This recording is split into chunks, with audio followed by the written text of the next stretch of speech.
Well, Conrad, what have you done? The Summer I Turned Pretty returned this week with the fourth episode of the final season, and following the drama that occurred in episode 3 where Belly and Jeremiah announced their engagement to the entire family, this episode picked up 2 weeks later where tension, disagreements and upset was at the heart of it. It felt like it was specifically focused on mother and daughter relationships and the different dynamics that were present. The absent nature of Law following her not wanting Belly to get married, and the roles being reversed with Taylor and Lucinda, with Taylor acting more like a mother than what her own mother was. With an ending that saw Conrad giving into his true feelings, let's jump into this episode and break it down. Here is The Summer I Turned Pretty Season 3 Episode 4 Ending Explained. Just to let you know, this video will contain spoilers. Belly and Jeremiah. So, as we saw, the wedding is something that's still going ahead for both Belly and Jeremiah, despite the fact that nobody in the family agreed with it. They were willing to do it on their own if that was the situation that it was going to be left in. Belly was working extra shifts at the restaurant with the hopes of putting as much money away as possible for it, and Jeremiah was working as an intern for his father's company, where he wasn't being treated the best. What I noticed in particular in this episode is the immaturity that's within Jeremiah still. He's the person that wants to try to persuade his father that he's mature enough to get married and that it won't impact his life in a negative way. But we're even seeing with the opportunity that he's been given to work at his father's firm that all he's doing is just thinking about the wedding, trying to talk to his dad about the wedding and also ask him why he's not on board with it. I get that Jeremiah cares about it, it's important, but at the same time it's a place of work and that should be where the focus is at. Jeremy got Belly a cake for her birthday and some flowers, and he went round to her house with the hopes of speaking with Laura and getting her on side. However, that didn't happen in the slightest. Laura ended up telling Jeremiah that they weren't ready and that she didn't want him to be her son-in-law in those circumstances, which ultimately led to Belly storming out the house with Jeremiah, and instead going to the house in Cousins so that Belly could be away from her mother. And it now seems like she's going to stay there until the wedding and see Jeremiah on the weekends, because that's when he was going to be travelling back to Cousins, as during the week he'd be working.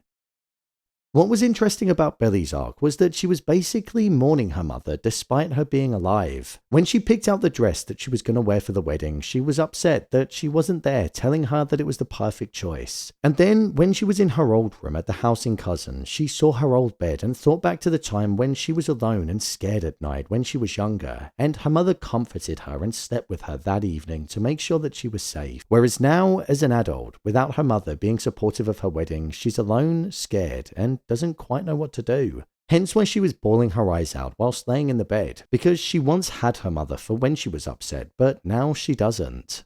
When it got to the end of the episode, we saw that Conrad had come round to the idea of being Jeremiah's co-best man, and it cheered Belly up. It stopped her crying, in fact, because it ultimately allowed her to feel like something positive was happening surrounding the wedding and that it wasn't all negative.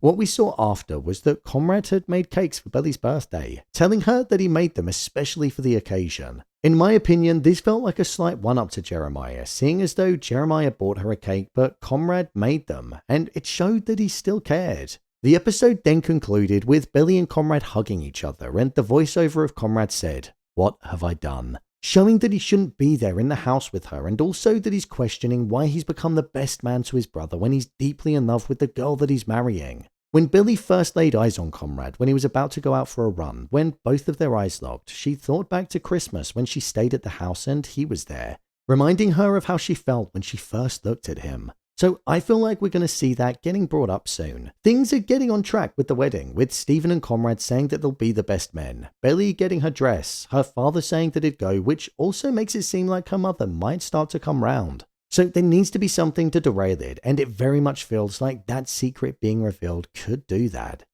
Taylor.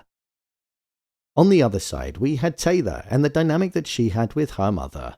In this episode, we saw that Taylor was actually taking the debt that her mother owed and the transferring of the business over to a home business rather than a storefront more serious than what Lucinda was. Assessing the accounts, working out ways that she could help her mother, such as clearing out the space, and also trying to get it all sorted before she moved to New York for the internship. Instead, Lucinda wanted to go dress shopping and meet up with Scott, who was still messaging her, even though he was the person that landed her in all of this mess. Stephen ended up phoning Taylor and telling her that Scott took out loans in her mother's name, and the only way that she'd be able to get a small business loan would be to pay the $10,000 that was owed back, something that she wouldn't be able to do. So Taylor ended up using the money that she had for the internship to be able to live in New York and paid half of it. So it meant that her mother had some time and some breathing space.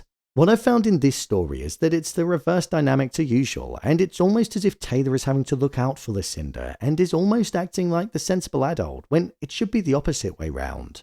Taylor's future is actually being compromised due to her mother's lack of care and the distractions that she's got. So even though Taylor does care about her mother, if Lucinda goes off track after she's just done all of this for her, then I think that could be the breaking point for them.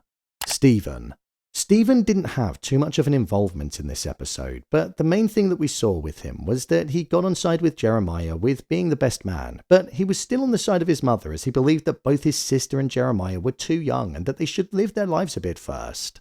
Outside of that though, there was another arm to his story where we saw that himself and Denise, the person that he works opposite, were starting to get a bit closer. I kind of always felt like this was going to happen and that Denise and Stephen might end up forming a connection, and that's exactly what we saw happening. And I'd even say Stephen recognized that. I do wonder if they'll take it further, and that could then also tie into Taylor's story and the fact that she's starting to feel ostracized and like her life isn't progressing. She still cares about Stephen a lot, and I reckon that if she saw him with Denise, whilst she's also not gone off to New York, she'll just feel like she's stuck and not progressing whilst those around her are in their love life and their careers. My review of the episode. I thought this was just an alright episode of the show. I'd probably say that it's the worst episode in the season. I'd even say that some of the acting was a bit on the poor side, and the scene where Billy and Law were arguing was pretty terrible. It was the worst acting I've seen this season. I also thought some of the scenes just didn't quite work for me. The likes of Jeremiah just going on about his wedding whilst at work felt like he hadn't learned from anything that had happened, and I'd also say when Billy said to Jeremiah that she wasn't thinking of going to Paris anymore because she didn't want to be separated from him, he just responded and said, "Oh, good, I didn't want you to go anyway," which I thought was pretty bad considering it was going to be something that would have bettered her career. So it just showed that they're not really right for each other and they're just blindly obsessed with one another, rather than wanting what's best for the both of them. I would say I did think it was quite sad when Billy was on her own in the bedroom and she was breaking down and crying. That was probably the only part of the episode that I thought was relatively emotional. Other than that, I thought most of the emotions due to the wedding felt a bit ridiculous because everybody else was speaking logic and sense. I am intrigued to see where this season's going to go, and I'm invested in the drama, but sometimes the acting can be a bit stale and the story can be a bit drawn out. Conrad shouldn't get dragged back into this, but I think it's kind of obvious that something might end up happening that might make Billy change her mind about the wedding, but time will tell. So, there you have it, The Summer I Turned Pretty Season 3 Episode 4 Ending Explained. If you want to see every episode of The Summer I Turned Pretty Season 3 being broken down, then check the playlist below. What did you think of this episode? Share your thoughts in the comments. As always, thanks for tuning into the video and I'll see you in the next one.